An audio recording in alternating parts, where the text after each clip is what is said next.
Hello, my friend.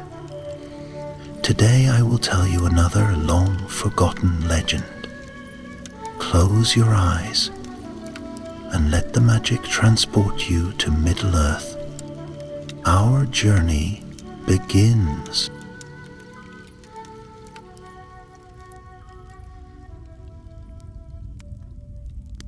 In the westernmost reaches of Middle-earth, where the misty sea winds stir the evergreens and the mountains rise like the bones of the earth, there stood the Blue Mountains, ancient and proud, veiled in snow and stone. Long ago, dwarves of noble blood had carved their homes deep into the mountainsides, delving halls with gleaming walls and vaults filled with the echo of hammers and song. It was in one such stronghold, the hall of Barazinbar, that a young dwarf named Thrain, son of Thorin, was born.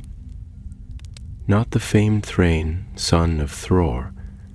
No, this was another Thrain, named in honor of that long-ago king, though of humbler line and quieter forge. Thrain was yet in the early days of his beard, though it had begun to show a proud curl, and his hands were already strong from labor at the anvil. He was not the tallest among his kin, nor the most clever with runes, but he had a spark in his eyes, bright as flame on mithril. He often listened to the old tales told by firelight, of dragons and goblins, of lost kingdoms and great deeds, and he dreamed of his own adventure. But no such call had come. Days passed with hammering iron and shaping steel. The wars of old were done, the great enemy cast down, and peace had come to many corners of the land. And though that was well, and the dwarves prospered, Thrain's heart stirred for something more than forge smoke and silver coin. Then came the caravan. One autumn morning, the mountain air crisp with frost, a company of traders returned from the coast with grim tidings.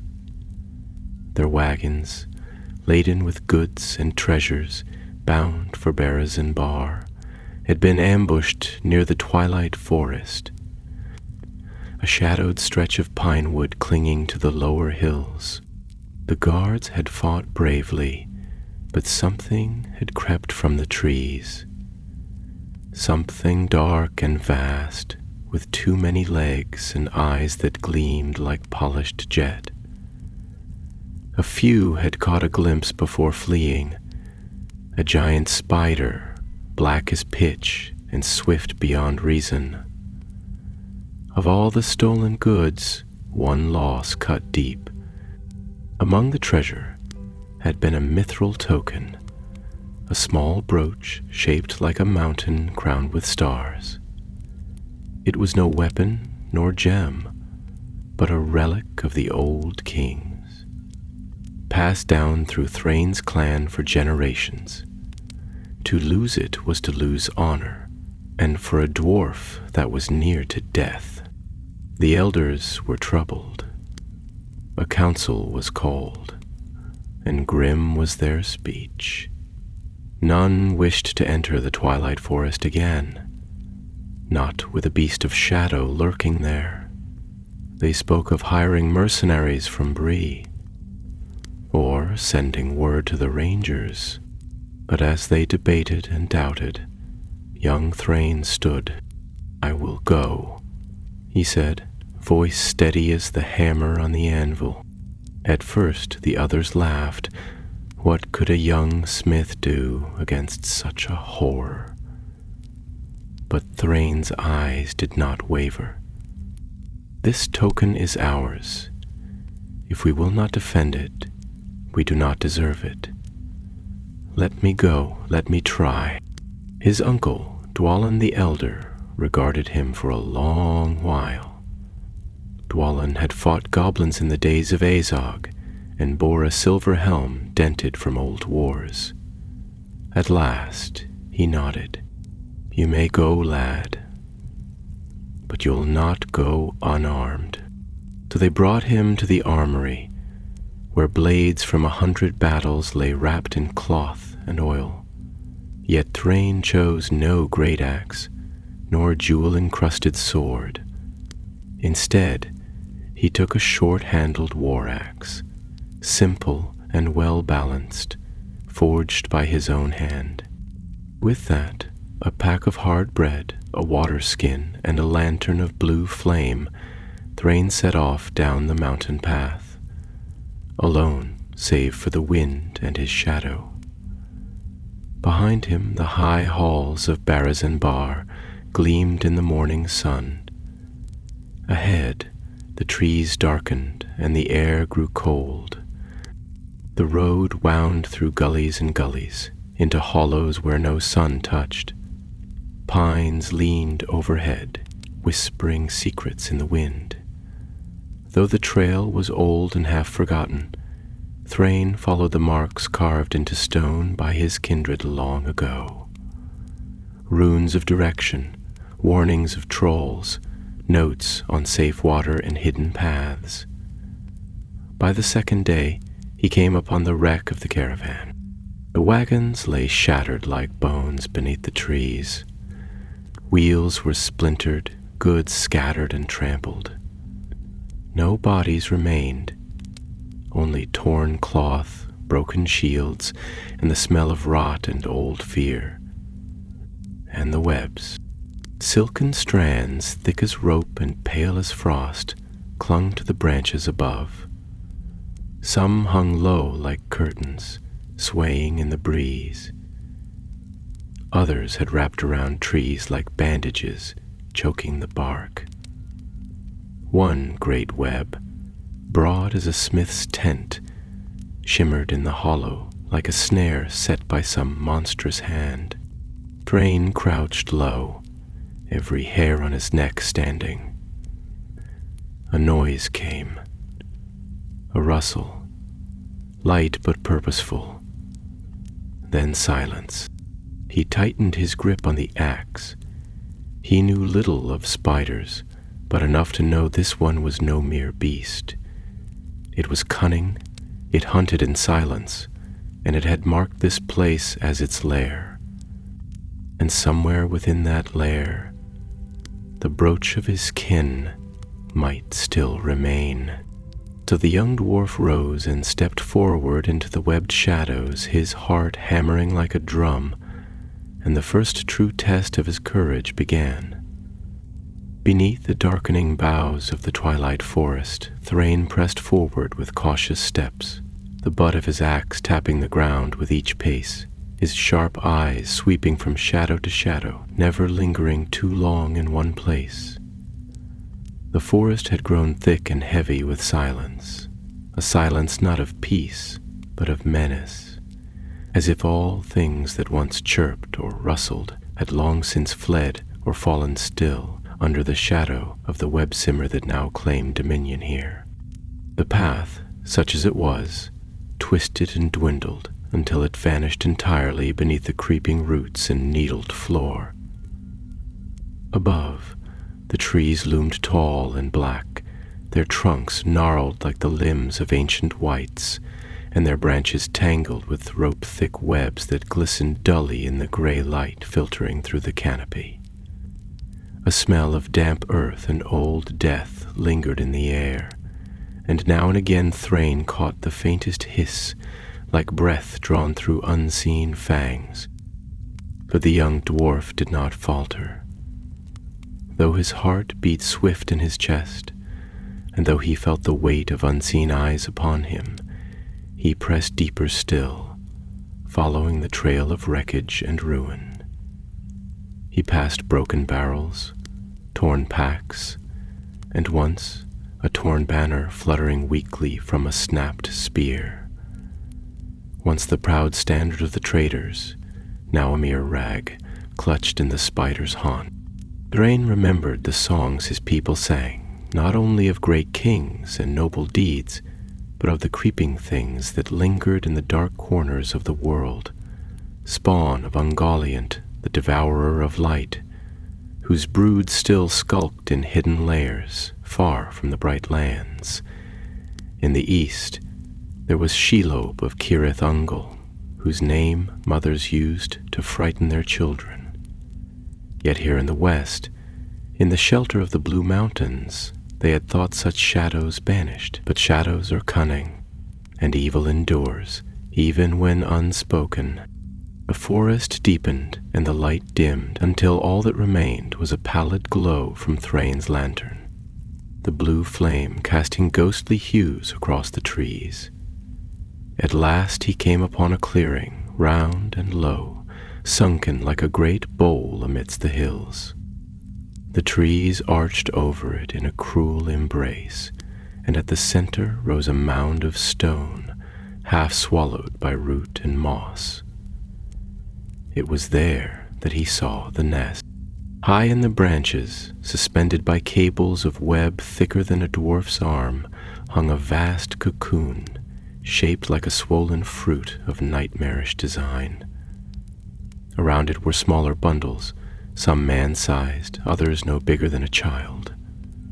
Thrain's breath caught as he beheld them, for he guessed rightly that they were the remains of the spider's prey, bound and drained, their bones left hollow. But it was not the cocoon alone that chilled his blood. Coiled at the base of the mound, her limbs folded close to her bloated frame, lay the spider. She was vast, near the size of a cart horse, her legs long and bristled like black spears, her body swollen and striped with bands of dull green and gray.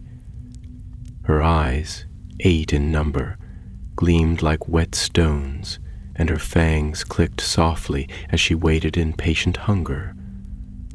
Thrain froze, scarcely daring to breathe lest the sound reach her, but he did not turn away. Upon a ledge of the mound, glinting faintly in the light of his lantern, lay a gleam of silver, the mithril brooch, unmistakable in its craft, the symbol of his house carved in fine detail. Somehow it had escaped being cocooned or devoured, and now rested like bait upon the spider's doorstep. Here, then, was the moment of testing. Thrain crept low, his steps measured and soundless as a hunter's, weaving between the twisted roots and drifting strands. He moved slowly, for the web was everywhere, and even the lightest touch might alert the spider to his presence. The air was thick with tension, and each heartbeat rang loud in his ears.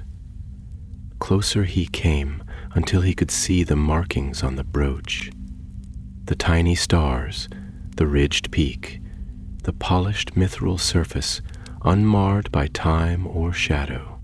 But he had not passed unnoticed. The spider stirred. A leg lifted, then another, and her body unfolded with a dreadful grace.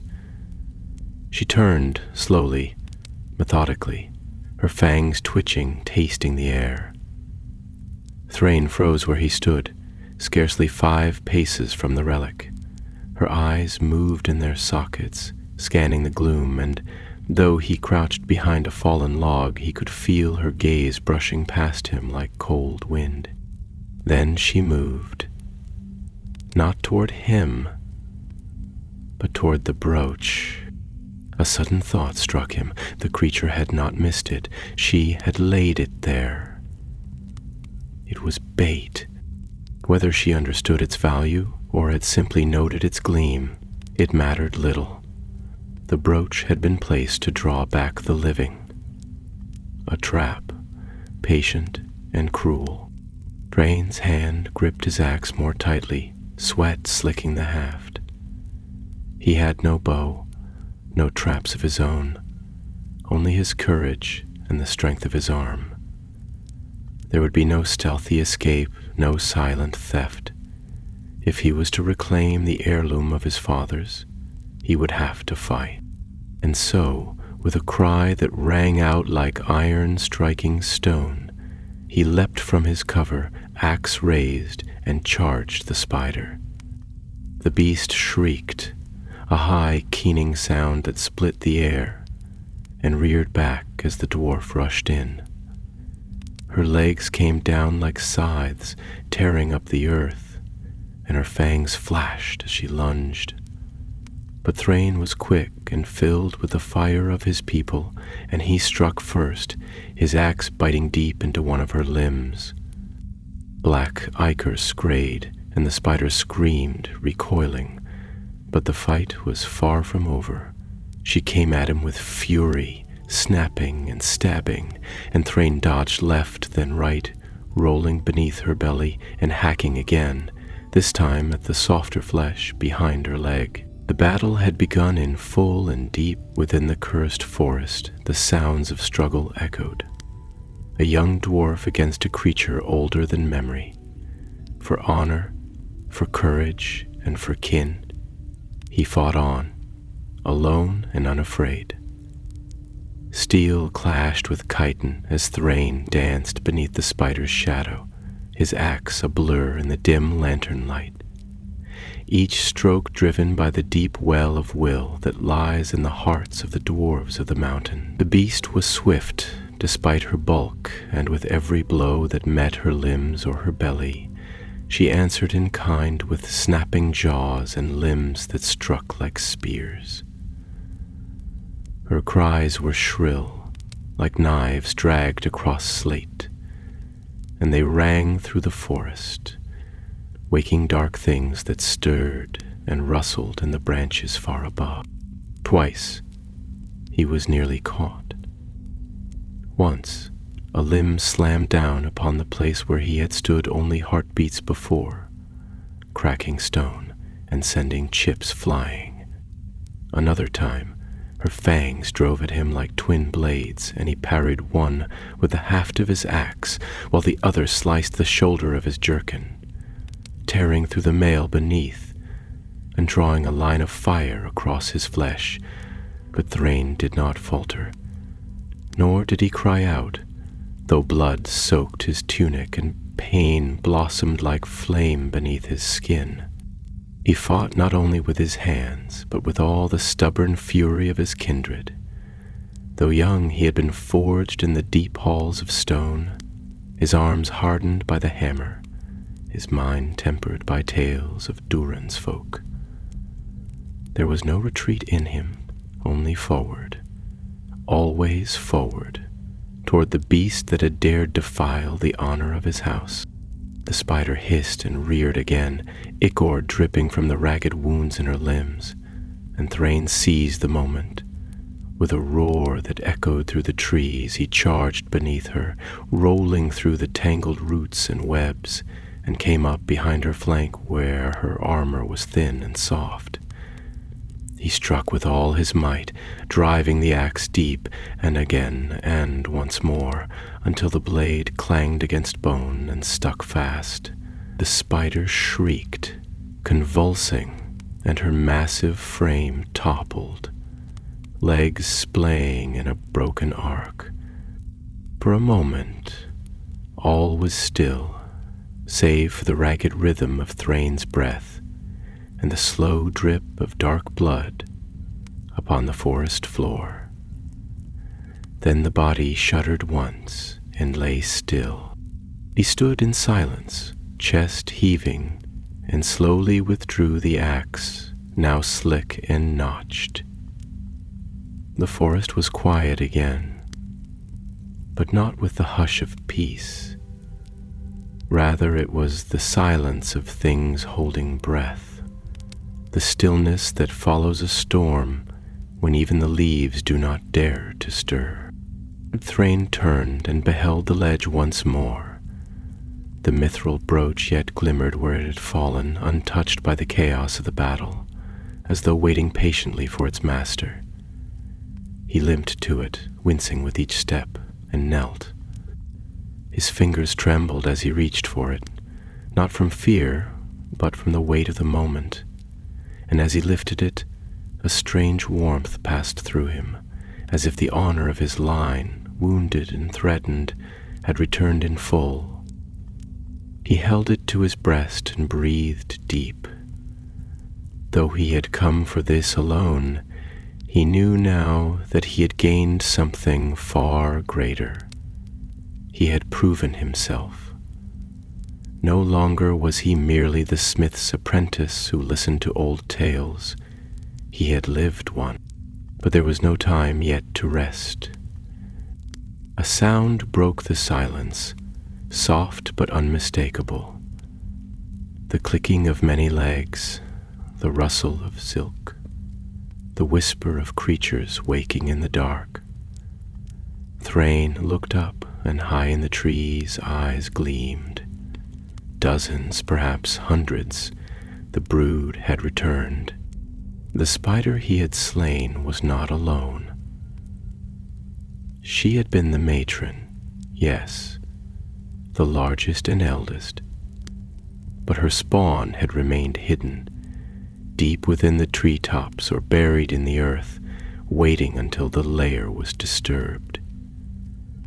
Now they crept forward, silent and swift, drawn by the scent of blood and the cries of their fallen kin. Rain cursed under his breath, his hand tightening on the axe. He could not fight them all. Even the boldest warrior of old, with helm and shield and company beside him, would falter before such numbers. He had but one path, flight. Snatching up his lantern, he turned from the mound and plunged once more into the woods, ignoring the pain that flared with every stride. Behind him, the trees came alive with motion, the sound of chittering legs and silk unwinding from unseen spools. They were fast, these creatures, and light as death, weaving through branches and darting over the forest floor. But Thrain knew the mountains, and he had studied the old runes, had traced the paths of his forebears carved in hidden stones and fallen logs. He darted through a narrow gully and found the stone-marked pillar of his people, scarred with time but clear enough to show the way, and turned toward the hidden cleft in the hills, where the forest thinned and the rocks offered shelter. Branches lashed at him, roots rose to trip his feet, and webs caught at his arms and beard. Still he ran. Once, a spider dropped before him, fangs bared and legs poised to strike, but he swung his axe in a wide arc and caught it across the head, sending its twitching carcass tumbling to the side. The land began to rise, steep and broken, and the pines gave way to crags and boulders. Still the chittering followed, but it was growing fainter. The spiders, bred for darkness and deep woods, would not leave their lair far. They were shadows that clung to shadows, and they feared the open air, where the stars might shine and the moonlight might burn their eyes. At last, Thrain burst from the forest's edge, stumbling onto a wide ledge of stone where the air was sharp and cold, and the trees stood sparse and windswept. He turned and saw no pursuers. The spiders had retreated. The mountain loomed above him, dark and silent, and far below, the hidden halls of Bar waited. He was weary, his limbs aching, blood still oozing from his shoulder, and his axe hung low at his side. But in his hand he yet held the brooch, its silver face catching the pale light of the stars, and in his heart he knew the hardest trial had been passed. The young dwarf did not cry out in triumph, nor did he sing. He merely looked to the sky, gave a single nod, and began the long descent home. The path that wound down from the heights of the western hills was narrow and broken, long untrodden save by goats and the occasional hunter, and it bore the marks of age and wildness, with frost clinging to the shaded stones and moss blanketing the crevices where water trickled unseen. Thrain walked with care, not for lack of strength, but because weariness now clung to his limbs like iron chains. and each step sent a throb through the wound at his shoulder, where the spider's fang had torn through mail and skin alike. Yet his grip on the mithril brooch was firm, and though blood dried upon his tunic and dirt stained his boots, he bore himself with the pride of one who has faced death and returned with honor. As he passed beneath the high eaves of a pine-girt ridge, the wind rose, and with it came the scent of cold stone and distant hearth smoke, and his heart stirred with longing for the fire-lit halls of home, where voices rose in song and the smell of roasting meats warmed the air. He pressed on through the twilight, for the sun had sunk behind the western peaks, and the stars now blinked one by one into being, silver lamps on a velvet dome. The moon, pale and slender, had begun her climb above the eastern slopes, casting a cold light upon the crags. He came at length to a bend in the trail where the land dipped sharply into a ravine, and there he paused, for it was a place known to him. A marker stone, half buried and worn, jutted from the earth beside the trail, upon which the rune of Durin was carved, along with words in Khuzdul, now faint from the wear of wind and time.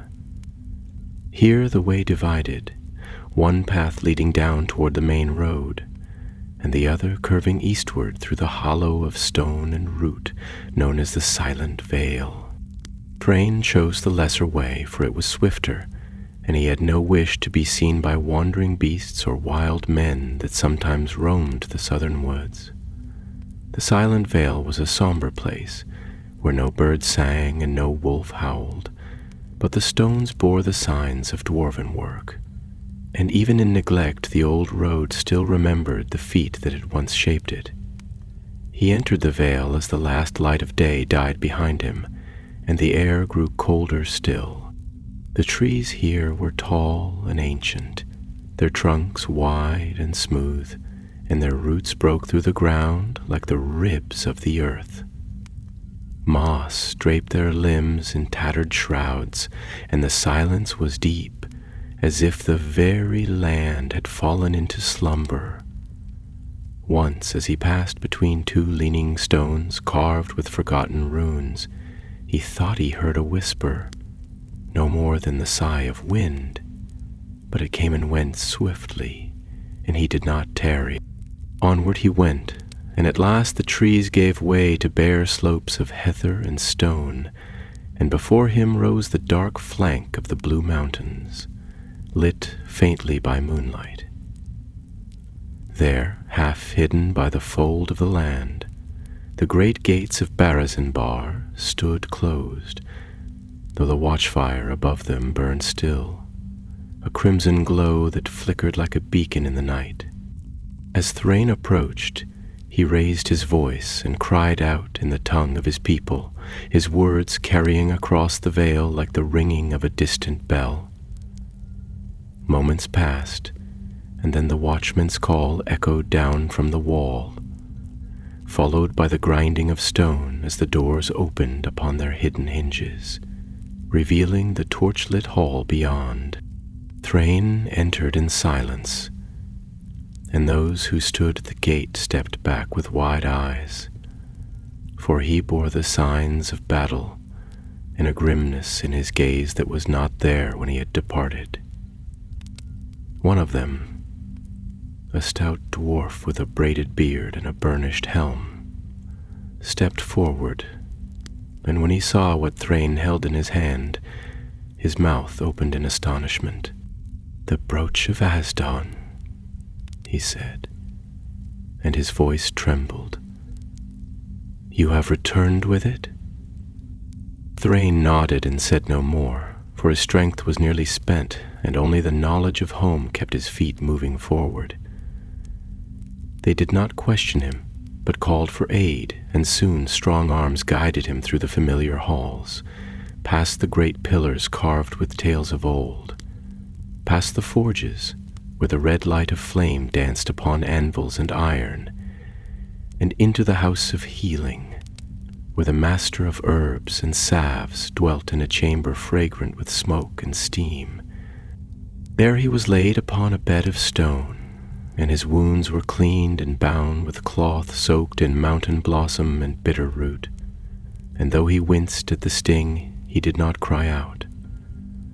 The healer, an old dwarf named Bori, with eyes as sharp as a hawk's and fingers steady as a weaver's, examined the wound and gave a grunt. "You've danced with death, lad," he said, grinding leaf into paste with a bronze mortar. "And by the looks of it, you gave her a scar or two for her trouble. There's poison in this bite, slow but cruel. You're lucky to be a stubborn breed."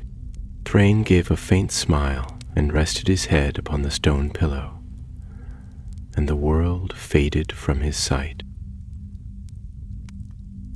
When he awoke, many hours had passed, perhaps days, and he found himself wrapped in warm blankets of wool and fur, the air rich with the scent of pine smoke and stew. A low fire crackled nearby, and beside him sat his uncle, Dwalin the Elder, helm resting upon his knees, his brow furrowed in thought. "So you return," said Dwalin, not unkindly, "with blood upon your coat and a relic in your hand. Tell me, Thrain, what did you find in the forest?" Thrain sat up with effort, his limbs still aching, and told all that had befallen him. The webs and the wreck, the lair and the battle, the brooding silence of the woods and the eyes that watched from the dark. He spoke with quiet strength, sparing no detail, and when he was done, the fire had burned low and the night was deep. Dwalin was silent for a time, then rose and placed a hand upon Thrain's shoulder. "You have done what few dared," he said. "You have restored more than a trinket. You have restored faith.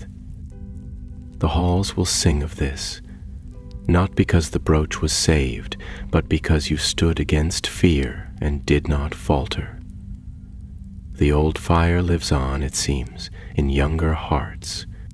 He turned then and left, leaving Thrain to the fire's warmth and his own thoughts. And as the night wore on, and sleep returned at last to his weary limbs, Thrain, son of Thorin, dreamed not of hammers or forges, nor of monsters and webs, but of starlight on mountain stone, and a path yet unseen, waiting to be walked.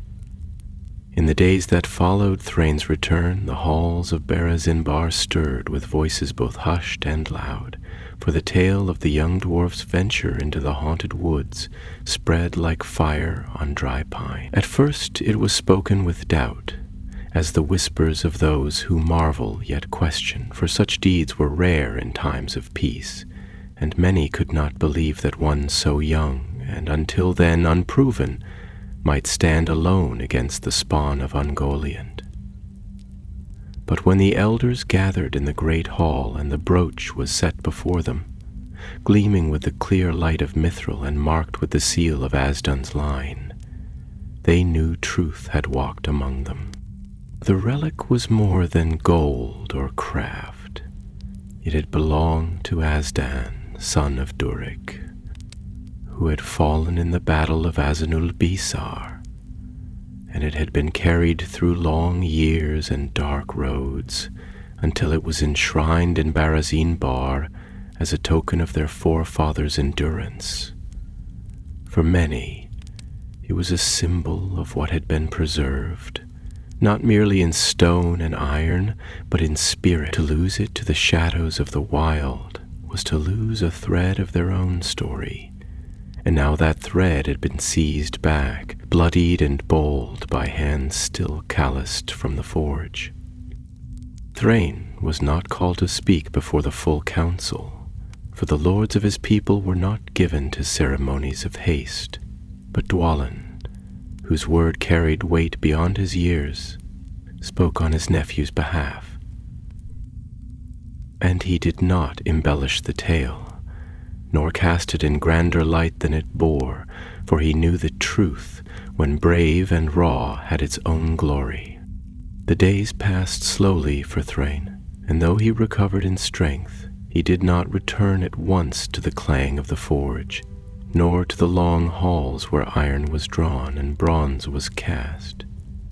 Instead, he walked the outer paths of the mountain, alone, or in the company of a few guards, his thoughts often distant. The battle had marked him, not only in flesh but in spirit, and those who met his eyes saw in them a depth that had not been there before, as though he had glimpsed something in the dark that would not be forgotten.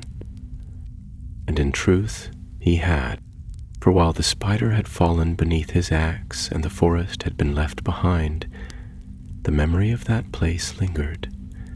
At times, when the wind blew cold through the passes or the torches guttered low, he thought he heard the soft hiss of silk and fang, or saw again the glint of eyes above him in the branches. He knew the danger had not ended with one death. There were more of them, a brood that slumbered in the hills and hollows, too many for one blade alone. And though he had triumphed, the forest was still there, waiting, and it had not forgotten the hand that had drawn blood. Yet he did not speak of these thoughts to others, for he bore them as dwarves bear many burdens, silently and with pride. Instead, he turned his mind to the path ahead, for Dwalin had come to him one evening when the hearths were low and the corridors quiet, and had spoken words that stirred something old and proud in his heart. "There are some," Dwalin had said, "who believe your task is done, that you have earned your name and need prove yourself no more. But the truth is, Thrain, this deed is not the end of your journey, but the beginning. For such courage must be tempered, lest it burn out, and deeds alone do not make a dwarf great. Wisdom and purpose must follow." Thrain had listened without reply, but the words remained with him, like the low hum of a forge before the fire is lit. He began to seek out the scribes who kept the old scrolls, and the map masters who etched the lands upon stone and hide. He studied the names of valleys and passes, of rivers that twisted through forgotten lands, and roads that once led to strongholds, now crumbled into the roots of mountains. He asked questions of spiders. What was known of them? Where they bred? How they came to the west when once they had dwelled in the shadowed lands of the east? Few had answers, but the questions themselves began to shape a purpose.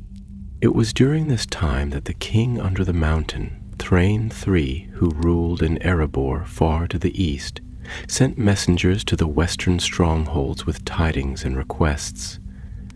There was rumor of movement in the dark places of the world, of goblins stirring beneath the misty mountains, and of strange tracks found in the high fells.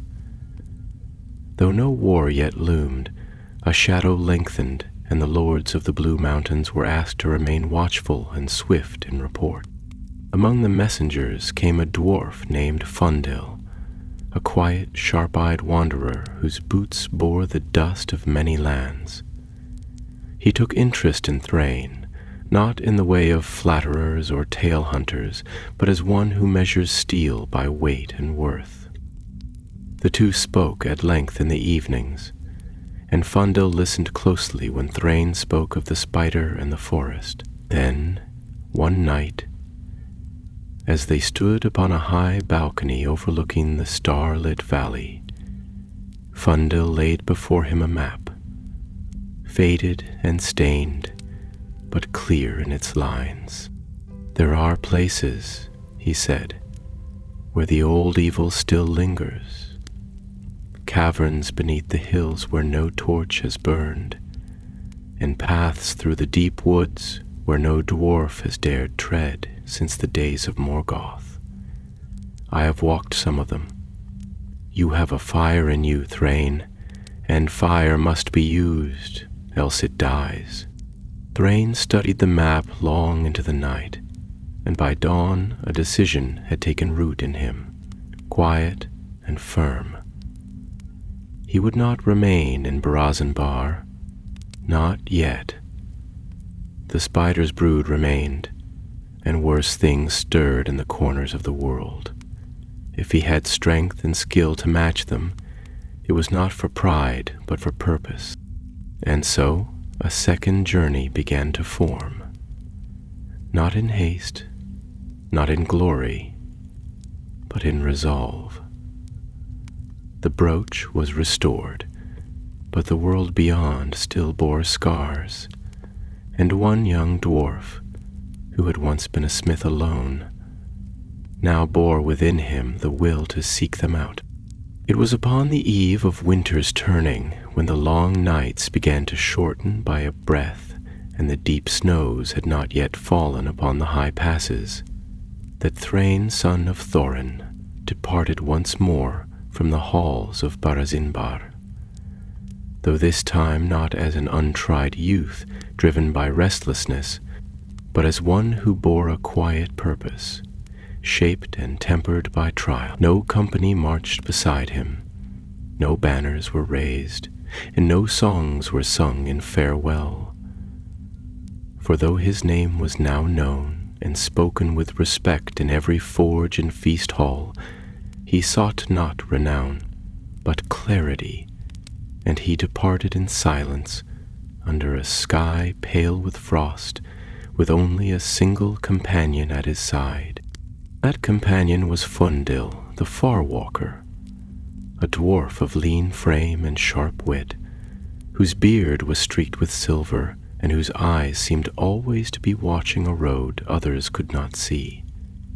He had come from the east, it was said, though none knew from which house or hall, and he bore the air of those who had journeyed long alone, and learned much they would not easily share. Yet he had taken a liking to Thrain, and when the young dwarf had declared his wish to return to the edge of the twilight forest, to scout the hills and vales for signs of the spider's brood, Fundil had offered to guide him. Together they took the northern trail, skirting the pine-clad ridges that curled like arms around the western flank of the forest, where the land fell away into rocky hollows and steep-sided gorges. The air was cold, but the skies held clear, and though the days were short and the nights bitter, they made good pace.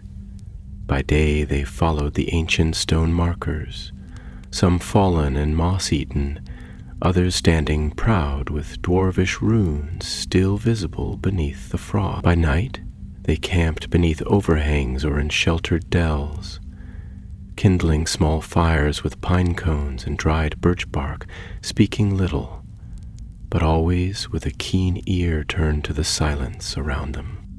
It was on the third day, as they made their way along a narrow defile where the wind moaned through crevices like the voices of lost things, that they found the first sign. Thin strands of web stretched across a thicket of hawthorn, pale and fine as frost silver. Thrain paused, crouched low, and studied them with a frown. These were not the vast rope-thick cords of the matron he had slain, but something smaller, finer, and yet no less unnatural. He touched one with the back of his glove, and it clung to the wool like tar, resisting the wind and stretching taut before snapping with a sharp twang. "They are hunting here again," said Fundil quietly, his eyes scanning the trees. Not the old one, but her kin. Small now, but they will grow. Thrain nodded, and they pressed on, moving now with greater caution, speaking only in whispers, and keeping their hands ever near their weapons. The forest rose about them like a wall, dark and oppressive, the limbs of the trees hanging low with age and snow, while underfoot the ground was soft with years of needles and mold. Birds were scarce, and the only sounds were the creak of their packs and the occasional rustle of some unseen creature slipping away through the brush. By the time they reached the hollow where Thrain had fought the great spider, the sun had begun to set, and the sky above the trees was a blaze of red and gold. Yet there was no beauty in that place. The mound of stone still stood, grim and silent, but the carcass of the spider was gone, vanished without trace save for a dark stain upon the earth and the jagged scars upon the surrounding trees where battle had once ripped. The great web, too, had fallen, broken and torn. Yet in its place others had begun to rise. New strands crisscrossed the clearing, thin and glistening, forming pale curtains between the trunks. "They do not forget," murmured Thrain, his voice low as he stepped with care. "They have returned to reclaim what was theirs." "Or what they think is theirs," Fundil answered, drawing forth a curved knife from his belt. "They are creatures of hunger and habit, not thought. But mark this, they do not act without a will behind them, and if they are gathering here, it may be that something more than instinct is driving them." At those words, Thrain felt a chill not born of winter, for he remembered the stillness of the glade, the sense of eyes watching from above, not with simple malice, but with cunning. These spiders, twisted as they were, bore within them a shadow older than mortal reckoning, and their kindred had served dark masters before. It was said that Ungoliant herself had once bargained with Morgoth, and though the great powers of the world had shifted since the breaking of Thangorodrim, the echoes of that ancient evil still stirred in hidden places. They made camp that night upon a ridge overlooking the hollow, building no fire and wrapping themselves in cloaks lined with wolf fur. The stars gleamed cold and bright overhead, and the wind whispered through the high boughs like the sighs of ghosts. Thrain lay awake long into the night, the axe beside him, eyes fixed on the pale threads that shimmered far below. When morning came, gray and dim with fog, they descended into the vale and began to trace the webs to their source. What they discovered was more than either had expected. A network of tunnels had been dug into the hillside, some shallow, others plunging deeper into the roots of the forest. Within, the air was dank and rank with the smell of rot, and the walls were lined with silk and bone. Small spiders skittered away at their approach, hiding in cracks and crevices, while larger shapes moved in the gloom, silent and swift. They did not linger long, for the tunnels were not empty, and both Dwarf and Scout knew well the danger of being caught in a warren where eight-legged death could drop from the ceiling at any moment. But they saw enough to be certain the nest had grown, and it would grow further still if left unchallenged. That night, as they returned to their ridge and kindled a fire at last, shielding the flame with stones and brush, Thrain looked into the blaze and felt the stirrings of resolve harden once more within him. The task he had taken upon himself was no longer a solitary venture, no mere reclaiming of lost honor. A threat had awakened in the wild, and if it was not stopped now, it would fester and spread until the Blue Mountains themselves were no longer safe. Fundil, watching him from across the flames, seemed to read the thoughts behind his silence. "This cannot be done by two alone," he said at last, his voice quiet but firm. "There is a deeper war yet beneath this land, and I fear it leads farther than we know. We must return, gather others, those who will stand and strike, not merely guard gates and speak of old glories. Thrain nodded, his eyes still on the fire. Then let us go back, he said, not to rest, but to call the mountain to wakefulness once more. So it was that Thrain, son of Thorin, having seen with his own eyes the darkness that stirred anew beneath the roots of the twilight forest, returned once more to Brasimbar, with grim tidings upon his lips and a deeper fire in his heart. The journey back was swift and silent, for both he and Fundil moved with urgency, their minds weighted by what they had seen. The weather turned foul as they approached the lower slopes of the mountains, and a cold rain fell for 2 days without cease, veiling the ridges in mist and turning the trails to blackened mire. Yet they pressed on without delay, knowing that each day that passed gave the spider brood time to strengthen. When at last they reached the mountain gate, the watchman greeted them with wary glances, for Thrain's cloak was soaked and torn, and Fundil's face bore a long scratch from some unseen struggle in the dark. They did not pause for rest, but went straight to the upper halls where the elders sat, and there they gave their report, with few words but heavy meaning, and though many who heard their tale were troubled, and some even scoffed at the warning, there were those among the wise who took it to heart, for the signs matched the rumors whispered by other wandering folk. Tales of missing hunters, strange tracks near the western woods, and a chill in the land that no season could explain. The council met again within the great hall of pillars, where the banners of old houses hung still, unmoving in the cold air. Dwalin the elder was there, seated upon the stone bench carved with his family's runes, and beside him sat Balgrin of the deep delve, a grim lord who seldom spoke, but whose words carried weight when he did. Fundil stood with his back straight, his cloak heavy with road dust, and beside him stood Thrain, newly healed and girded now in a mail shirt of blackened steel, forged by his own hand, upon which he had laid the rune of his house in copper thread. When all were assembled, Dwalin rose and spoke of what Thrain had faced before, and what he and Fundil had now uncovered. He did not embellish, nor seek to frighten, but laid the truth bare, that a nest had taken root in the forest, that its brood was growing, and that the peril might yet reach the very roots of the mountain if not swiftly answered. At these words there was a murmur among the gathered lords, and some turned to one another with troubled brows.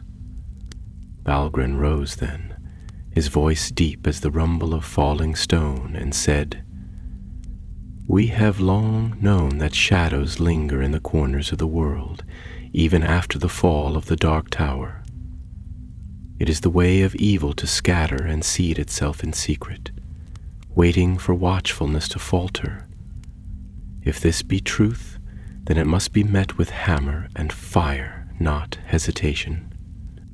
And so it was agreed that a company would be raised, not of many, for the threat, though growing, had not yet become an open war, but of those hardy and bold who would go down into the forest to find the deeper warren and root it out.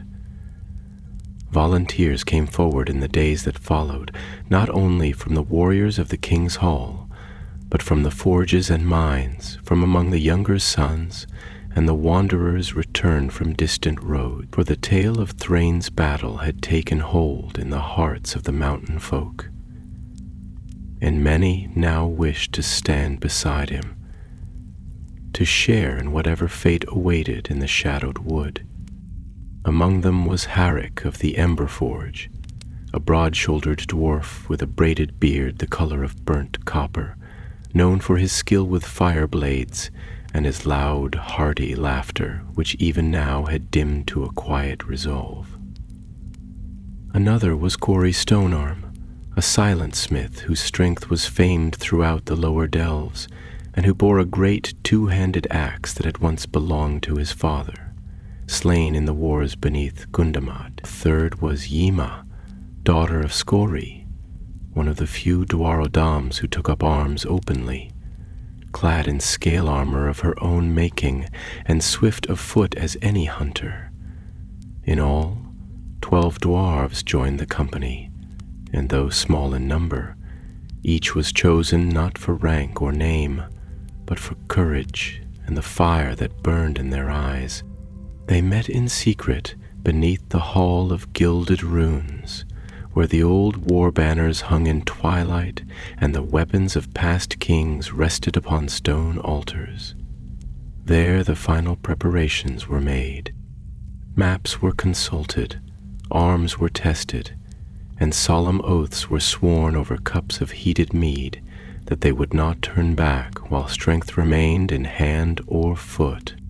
Thrain stood among them, not as captain, for he did not claim such title, but as the one whose hand had struck first against the rising dark, and the others looked to him with quiet trust. He bore now a new axe, longer than the one he had first carried, its blade curved like a crescent moon, and runes etched deep upon its steel. An heirloom gifted by Dwalin himself, reforged and tempered anew. Upon his back he wore a round shield, chased with red enamel, and beneath his mail shirt he bore a vest of leather hardened in oil and wax, layered with plates of iron, light enough for swift movement, yet strong enough to turn the fang of spider or the claw of beast. When the hour of departure came, no horns were sounded, nor were songs sung upon the gates, for this was not a march of glory, but of grim resolve. One by one they passed beneath the great stone lintel, and the doors of Barazin-Bar closed behind them with a slow, echoing thud that stirred the mountain birds from their roosts. The sky was pale with morning light, and a wind from the east carried the scent of pine and snow. They followed the same road Thrain and Fundel had taken before, but now their steps were many and their voices low. Each watched the forest as they neared it, and though none spoke of fear, all felt the weight of what might lie ahead. The trees soon swallowed the light, and the path became a ribbon of darkness, winding through a land grown old and wild, where no dwarf had ever laid stone or shaped metal, and the roots of the hills were tangled with ancient secrets. It was Yima who first saw the sign. Scratches upon a tree trunk, too high and too deep to be the mark of any boar or bear, and beside them the faint smear of something darker than sap. She called softly, and the others gathered round, and though no word was spoken, all knew the meaning. The spiders were near. They made camp upon a rise above the vale, ringed with stones and with their fire hidden beneath a canopy of rock. Thrain stood long at the edge of the camp, gazing into the forest below, where the darkness stirred like a living thing and the branches whispered secrets the wind did not carry. The time had come. The war beneath the boughs was about to begin, and the courage of the mountain would soon be tested in the silent places where light had not walked for an age. The morning came veiled in gray mist, clinging low over the hills and forest, like the breath of some slumbering beast whose dreams stirred uneasily in the deep.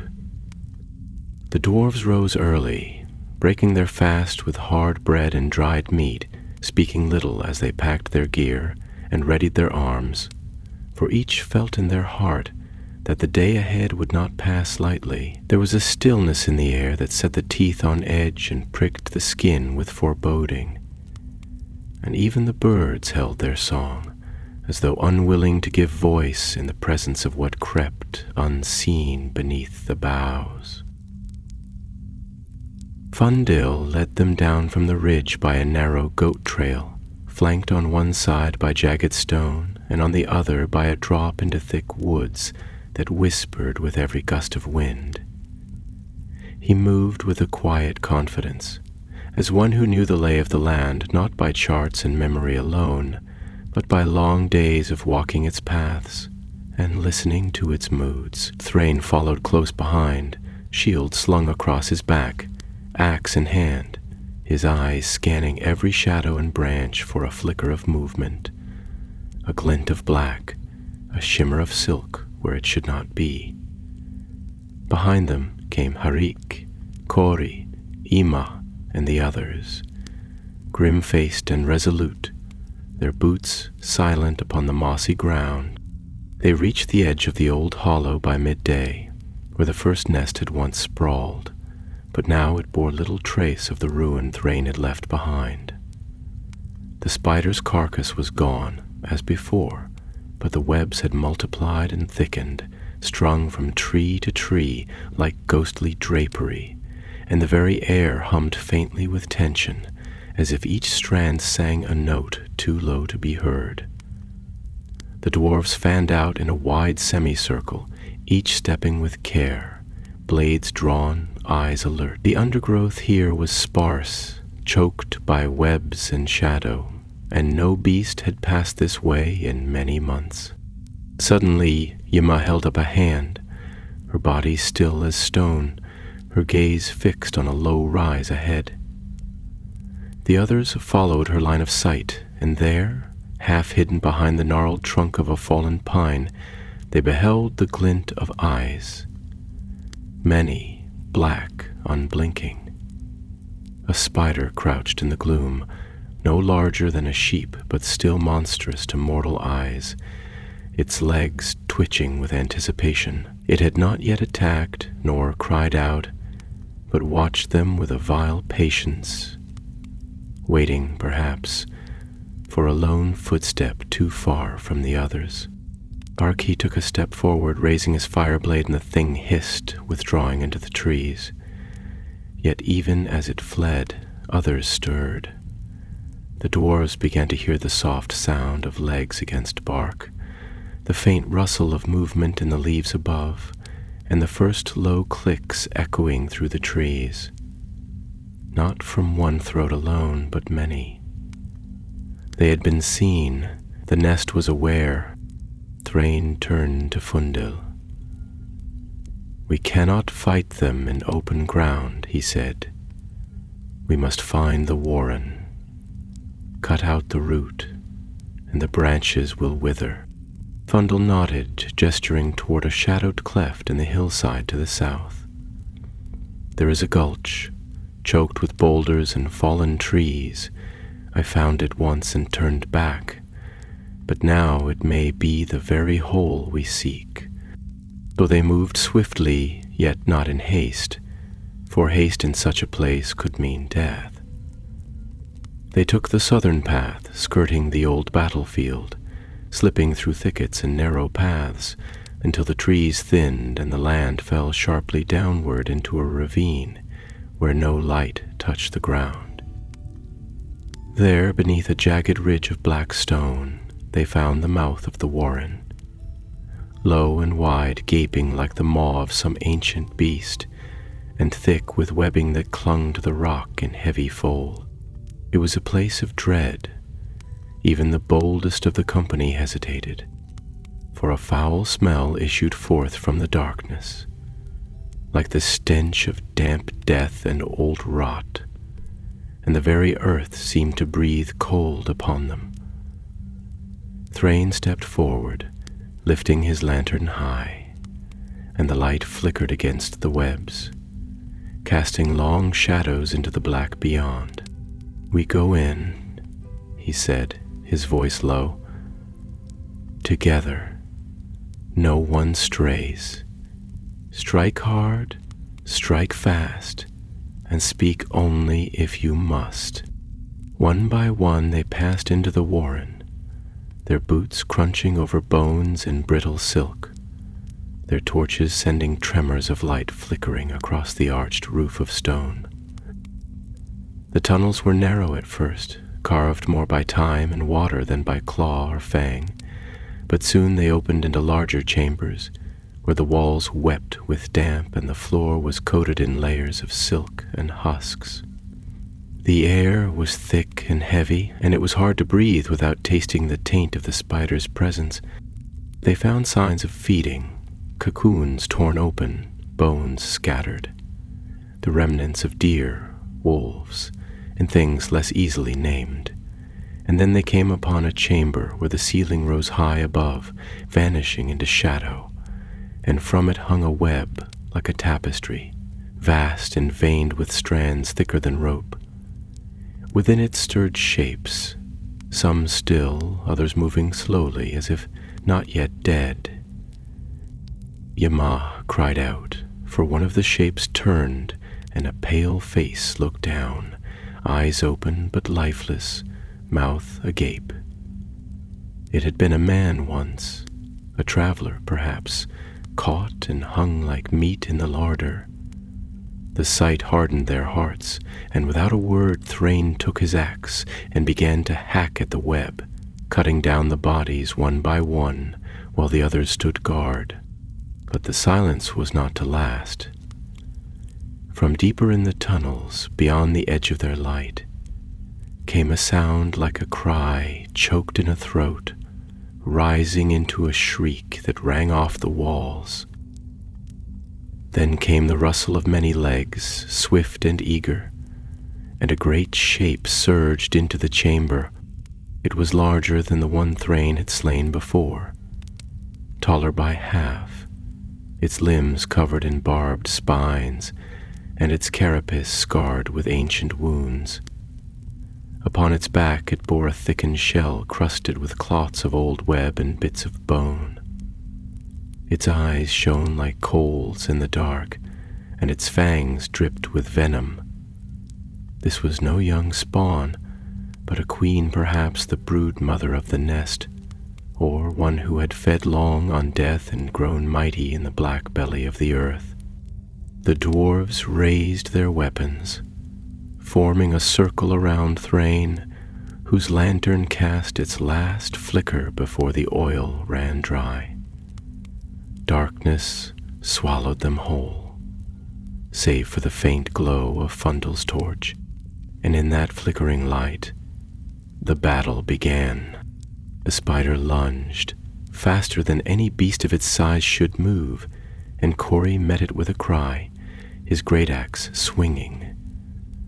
The blow struck true, and ichor burst from the wound, but the creature shrieked and lashed out with a clawed leg, hurling the dwarf aside with bone-breaking force. Ima darted in, blade flashing, scoring a line along the creature's flank, while Herrick loosed a burst of flame from his fire blade, searing one of its eyes and driving it back. Thrain waited for his moment. He moved not with the fury of rage, but with the cold purpose of one who had trained in silence for what must come. As the beast turned, shrieking and flailing, he ducked low beneath its swinging limbs and drove forward, shield up, axe poised. With a cry that rang from stone to stone, he struck at the joint beneath the beast's foreleg, burying his blade to the haft, twisting it with all his might. The spider screamed, and the chamber shook with the force of its thrashing, but the dwarves pressed in, blow after blow, and soon the shrieks grew weaker, the limbs slower, until at last the beast collapsed upon itself, black blood pooling around it, steaming in the cold air. Silence fell. The dwarves stood heaving, bloodied and spent, amid the wreckage of silk and bone. And in that moment, they knew the tide had turned. But deeper tunnels yet lay beyond, and though the queen was slain, the nest was not yet cleansed. The war beneath the boughs had only begun. For a time after the fall of the brood mother, the chamber stood still, filled only with the labored breath of the dwarves and the dim flicker of the single torch Fundil held, its flame dancing low as though weary from the battle just ended. Around them lay the remnants of a creature born in ancient dread, whose very presence had poisoned the wood above and turned the roots of the mountain into a place of hunger and fear. The stench of the beast's ichor, acrid and thick as tar, clung to their beards and their cloaks, and the air seemed close and heavy, as though the darkness itself recoiled from the light and the steel that had struck so true. Yet Thrain did not allow his mind to rest, nor his limbs to slacken, for he knew well that the slaying of one spider, even a great queen, did not mean the ending of all danger. Shadows seldom move alone in the places where the deep earth coils, and the oldest evil has many limbs and many hearts. He moved through the chamber slowly, axe in hand, peering into the tunnels that led off in twisting arcs to the east and south, while behind him the others tended to Gorey, who had risen to one knee, though blood yet flowed from beneath his hauberk, and his breath came hard. The wounded dwarf would not be turned away. When Ema pressed him to rest, he only shook his head and muttered, "There'll be time enough for rest, when the light shines through this cursed place again." And so they bound his ribs with strips torn from their cloaks, and steadied his steps, and though his strength waned, his eyes never faltered. Thrain called them together near the ruined web pillar where once the captives had hung, and by the flickering light they spoke in low voices, their backs to the walls and their eyes always upon the dark.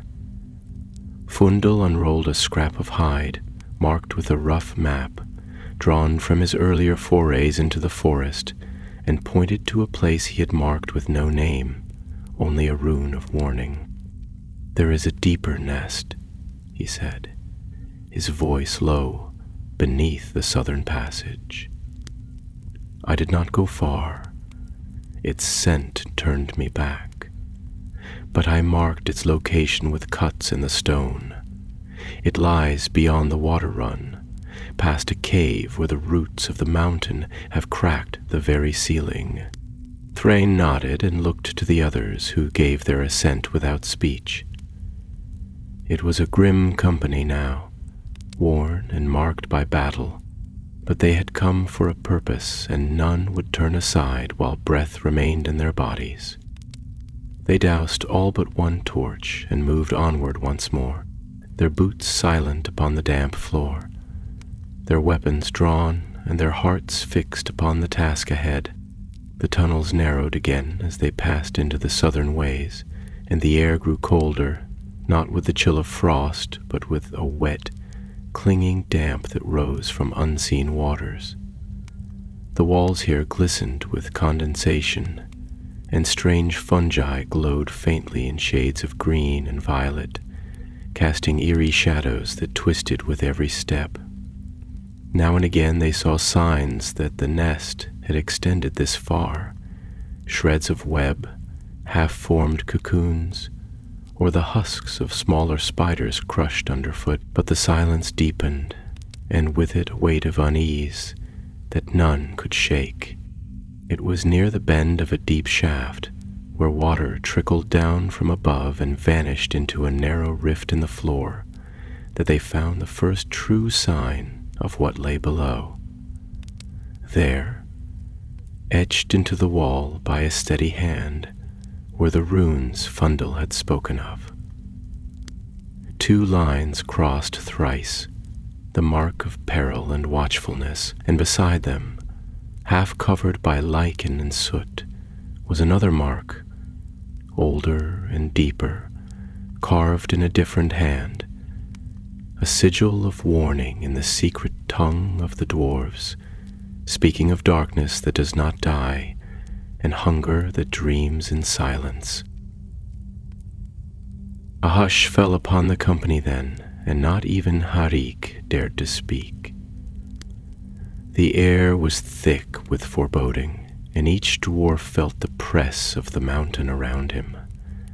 Not the comforting weight of stone above a hearth, but the terrible knowledge of depths unmeasured, and things that crawled beneath the bones of the world. Yet forward they went, one after the other, down a long flight of worn steps that led into a vast cavern, whose ceiling rose into darkness, and whose walls dripped with long threads of silk, like the hair of a corpse.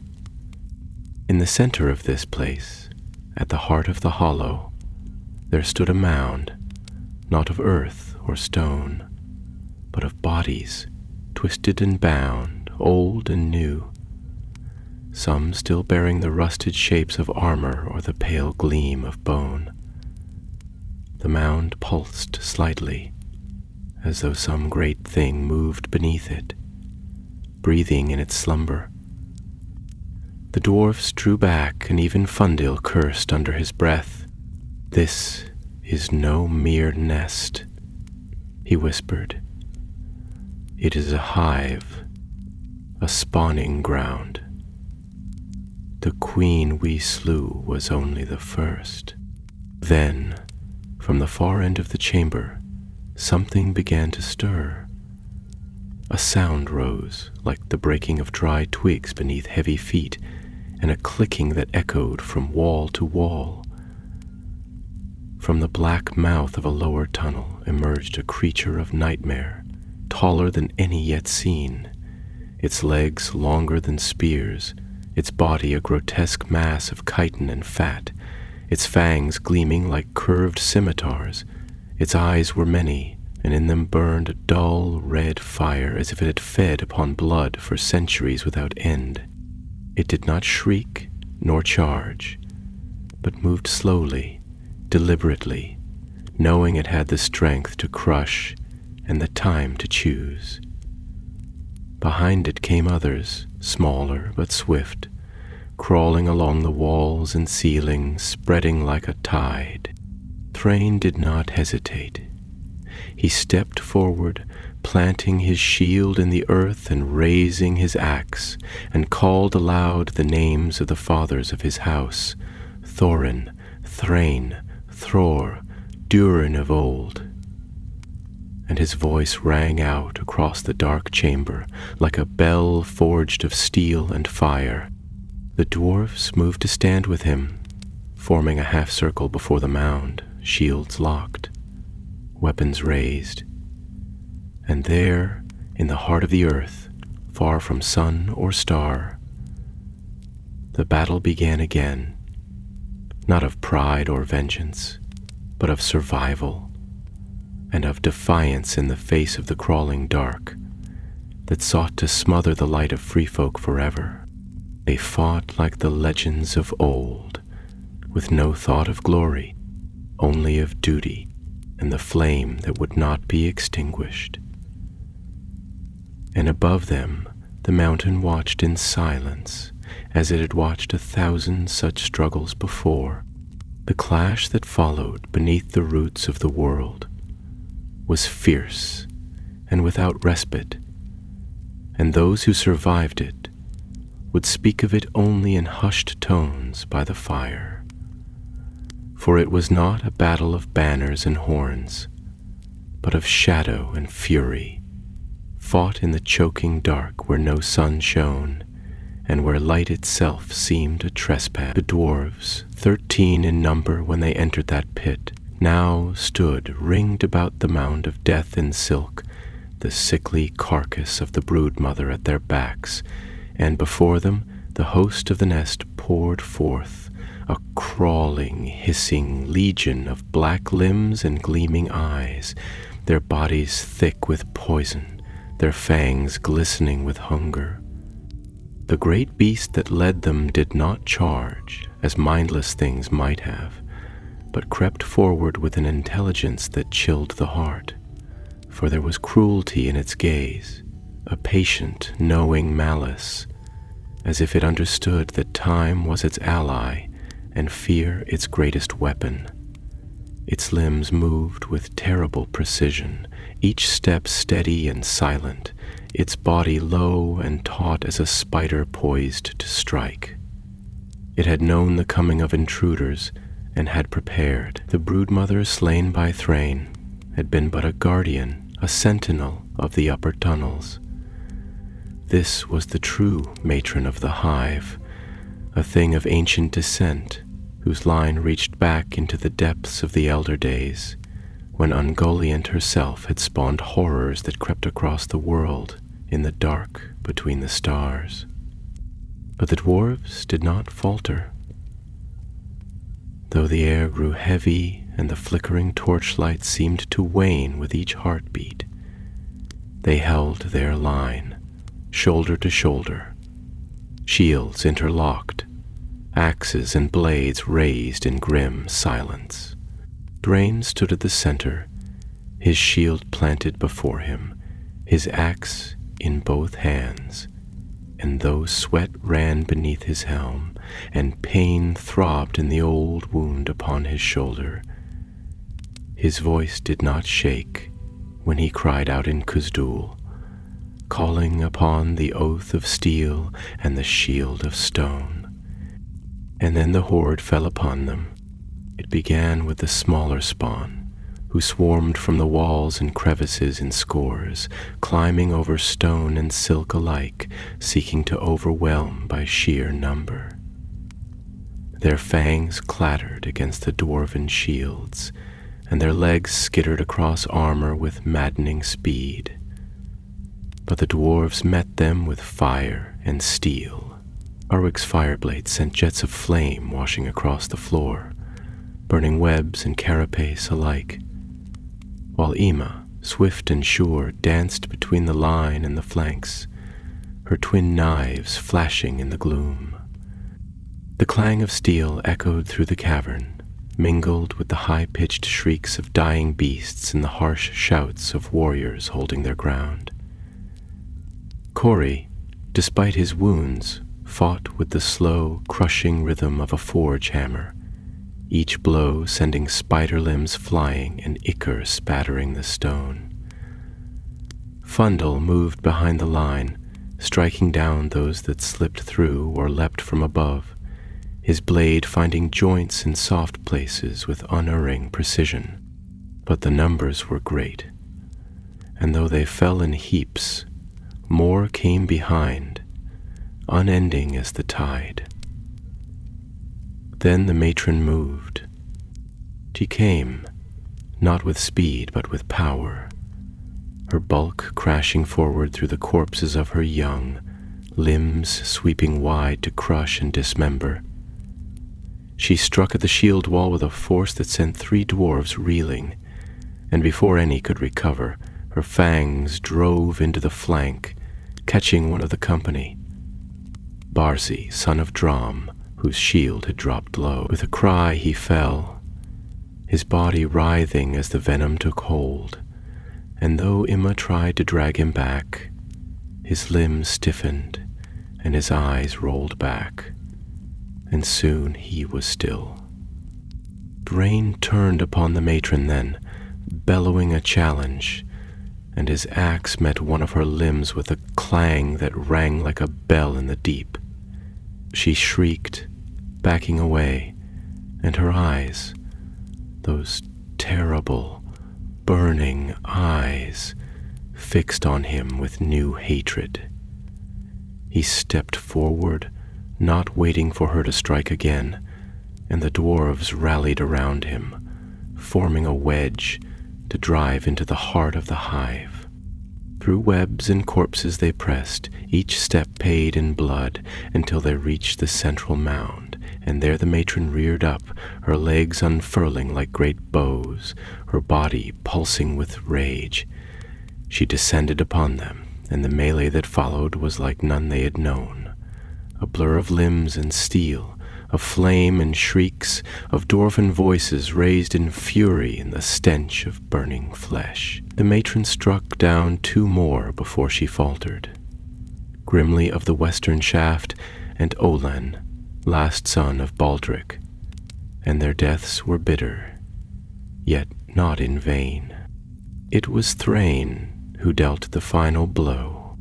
As the matron reared back to crush the shield wall a second time, he flung aside his shield and leapt forward, catching a root of stone with one hand and pulling himself atop a low ledge that gave him height.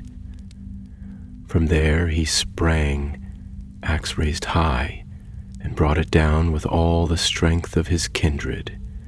Burying the blade deep into the crown of the matron's skull, she shrieked once, a sound that shook the very stone, and then collapsed in a convulsion of limbs, her body smashing the mound to ruin.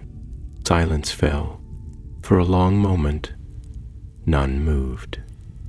Then one by one, the remaining dwarves straightened, their weapons lowered, their eyes wide and hollow with awe and exhaustion. The chamber, once alive with scuttling and hissing, was still. No movement came from the shadows, and no sound echoed down the tunnels. The nest had been broken. They searched the lair thoroughly thereafter, burning the webs, smashing the eggs, driving steel into every shadowed crevice. The tunnels behind the brood chamber led to more warrens, but these were already dying, the lesser spawn fleeing or hiding, leaderless and afraid. Some they slew, others they left to the bats and the worms. By the time they emerged once more into the upper tunnel, it was near to midnight, and the wind had turned cold above. They made camp beneath the trees, too weary to return at once, and there they buried their dead. 6 in all, brave dwarves whose names would be carved in stone and sung in firelit halls. Thrain said no words as they laid Bazi and the others in the earth, but he stood long beside their cairns, his hands stained with ash and ichor, his eyes lit not with pride, but with solemn remembrance. He had done what he set out to do, not for glory nor to win favor, but because it was needed. The threat had been named and faced, and the Blue Mountains, for a time at least, were safe.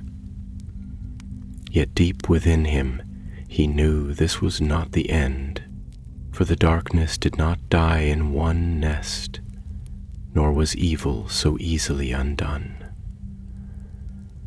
The world had changed since the days of the great wars, but the roots of shadow were long and far-reaching, and the spawn of Ungoliant were but one of many foes that stirred once more in the wild.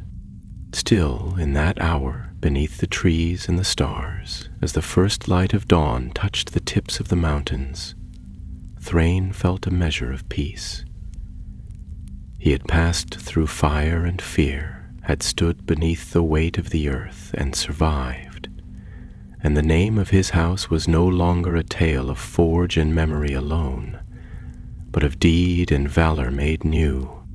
The return to Barazinbar was marked not with songs and trumpets, nor with banners fluttering in triumph, but with the steady tread of weary feet and the low murmur of voices that spoke of what had been seen and done in the deep.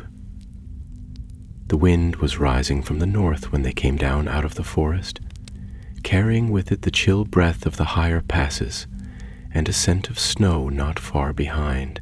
The trees stood silent as the dwarves passed beneath them, and it seemed to Thrain, as he walked with his axe across his shoulder and his head bowed, that even the forest watched in some silent reverence, acknowledging the price paid in blood to cleanse the darkness from its roots. Of the 13 who had descended into the hive, 7 returned. Their beards were matted, their cloaks torn, and the lines about their eyes had deepened, for they bore not only the weight of their own deeds, but the memory of the fallen, whose names they carried now as if they were stones set in the rings of their hearts. Yet they came with purpose still, and though their arms were heavy and their strength waned, they bore the signs of victory. Broken fangs, blackened silk, and the helm of the matron, a cruel, twisted shell of chitin, now scorched and scarred by fire and steel. The gates of the mountain opened at their approach, and word passed quickly through the halls. No trumpets were needed, for the tale outstripped the heralds and ran on swift feet, from the armories to the hearths, from the forges to the feasting halls. By the time Thrain stepped once more into the high vault of the king's hall, a hush had fallen there, and all eyes turned to him. He did not kneel nor bow, but stood straight and strong before the dais where Dwalin the Elder waited, flanked by the captains of the guard and the masters of the guilds. Thrain spoke no boast, nor did he give a lengthy recounting of what had passed. In few words he named the place, the foe, and the price. He named the fallen one by one, and when he came to Barzi, his voice caught for a breath but did not break. Then he stepped forward and laid the helm of the spider upon the steps of the throne, a grim trophy reeking still of the underworld, a symbol not of conquest but of vigilance. There it lay, and none stepped near it. Dwalin descended from the dais and stood beside Thrain, placing a heavy hand upon his shoulder. He spoke not to the company, but to Thrain alone, his voice low and steady. You have done more than I hoped, and more than any could have asked. You have drawn steel where others would have counseled waiting, and walked into darkness when others would have barred the gate. The honor of your house has been restored, but more than that, you have kindled anew the fire that lies buried in the hearts of our people. Long have we worked and delved, content in peace, but now the mountain stirs again. Let all here remember that even the smallest flame, when guarded well, may hold back the night.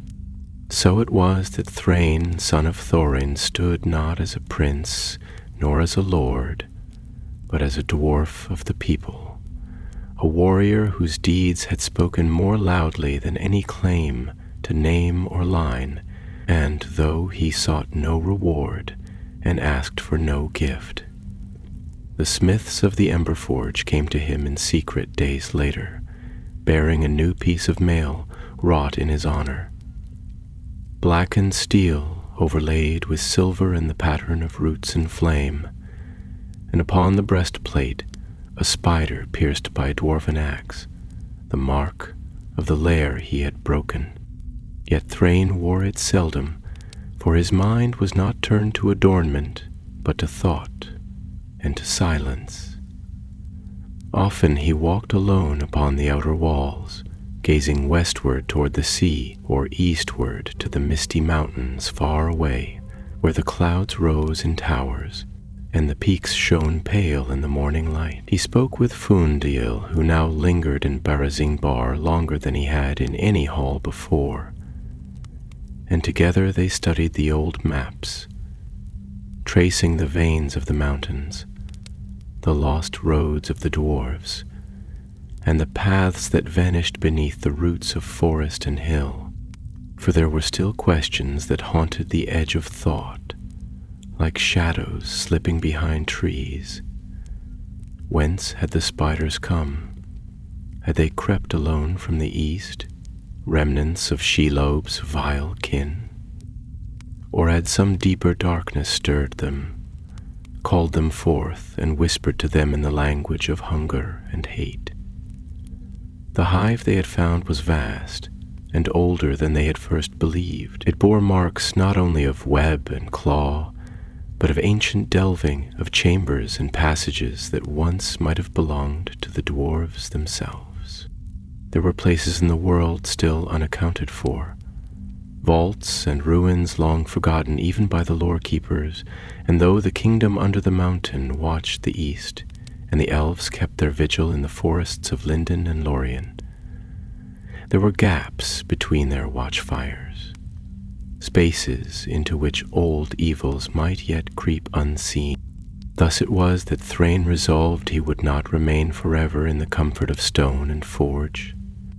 Though the halls of Barra-Zinbar had shaped him, and though his people held him now in esteem, he had walked through shadow and come forth. But the path of his heart led onward, and the world beyond still called. When spring came and the snows broke upon the lower passes, he called a gathering of those who would follow him, not for war, but for watching. A company was formed, small and swift, to ride the high roads, to guard the trails, and to map the forgotten paths that threaded through the western lands. They were smiths and scouts, lore keepers and hunters, and they called themselves Durinnulum, the Flame Wardens, those who kept the watch beneath the mountain's shadow. And so Thrain rode forth once more, no longer alone, his axe at his side and the brooch of his house upon his breast. He did not seek conquest, nor treasures buried in stone, but the quiet duty of those who stand between the world and the dark, who do not forget, and who do not sleep. The road that Thrain took thereafter was not one marked upon any chart or scroll of the mountain scribes, for it led not to any single place, but into the wide lands between the mountains and the sea, through pine-clad dells and forgotten glens, across high moors and beneath the shadow of ruined towers where moss now claimed the stones, and wind sang through empty archways that once had known the tread of dwarves in days long past. His company, the Durinnulum, rode not with fanfare or heraldry, but in cloaks of grey and gear of quiet steel, bearing no banner save the runes they etched upon the stone at every place they made safe, a silent mark that whispered, "We have passed this way, and we guard still." They found traces of many things in their travels, of beasts once slain and risen anew in darkness, of spiders lesser in stature but no less cruel in cunning, of hollow halls that had not seen firelight in an age, and of paths twisted by some hidden hand, where trees grew in strange patterns and the wind carried voices that had no form. Some places they cleansed with blade and flame, others they merely watched, marking them upon their maps and sending word to those in Barra-Zinbar and beyond. They did not seek renown, and the world scarcely took notice of them, for it was an age of quieter peril, when the great powers slept or turned their gaze elsewhere. But the darkness knew, and it recoiled from them. In time, the name of Thrain, son of Thorin, passed into the speech of other folk, among the rangers of the north, who shared news in half-whispered tones beneath the stars, among the woodmen of the hills who found their children safe where once they had vanished, and even among the elves of Linden, who had long believed the dwarves of the Blue Mountains cared only for gold and hearth. They called him Baruch Delion, the axe that wakes. For wherever he went, he stirred the slumbering watchfires and reminded even the wise that not all danger comes with drums and banners, nor does every hero bear a crown. Yet for all his wandering, Thrain returned often to Barra-Zinbar, to walk its halls and sit by the old forge where he had once hammered steel in youth, before ever he raised a weapon in battle. There he spoke with Dwalin the elder, now aged and slow of step, but sharp still in mind and memory. Together they would speak of the old tales and the new, And once, when Thrain had laid down his axe beside the hearth and sat silent for a long while, Dwalin said, "You were named for a king, but your deeds have not sought a throne. That is well, lad. There are many who chase the crown and forget the weight it carries, but you have learned the weight of shield and silence, and you wear it well." Thrain smiled at that, though he said little. He had never hungered for rule, nor sought the voice of many. It was enough for him to know the land was watched, that the forest had not claimed another soul, that the blue flame of his people's courage had not gone out in the peace that followed war. The years passed, and though his beard grew long and silver threaded through its braids, his step did not falter, and his axe did not rust. He trained others, young dwarves who bore the restlessness he once knew, and he taught them to fight, but also to listen, to the wind in the trees, the crack of stone, the silence of tunnels too still. He bade them never seek glory, but always be ready, for the world, though wide and green in many places, still bore the scars of its elder wounds, and the deep things that once ruled it had not vanished, only withdrawn, nursing their hate in silence.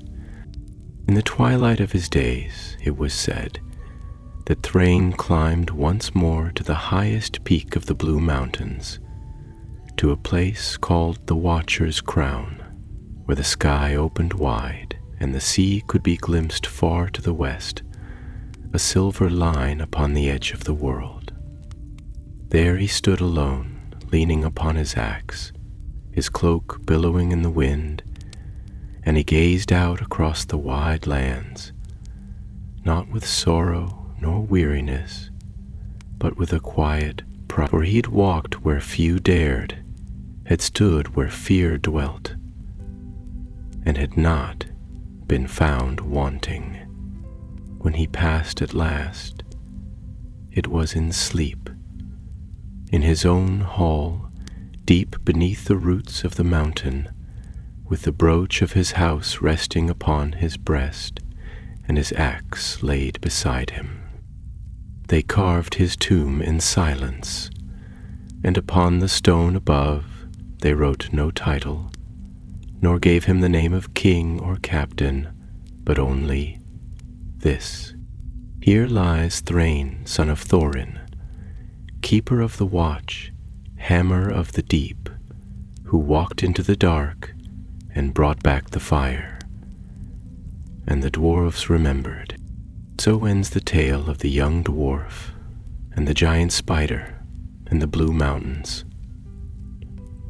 A tale not of kingship or vast wars, but of courage found in quiet hearts, of honor won in the shadow, and of the fire that, though small, burns ever bright beneath stone and silence.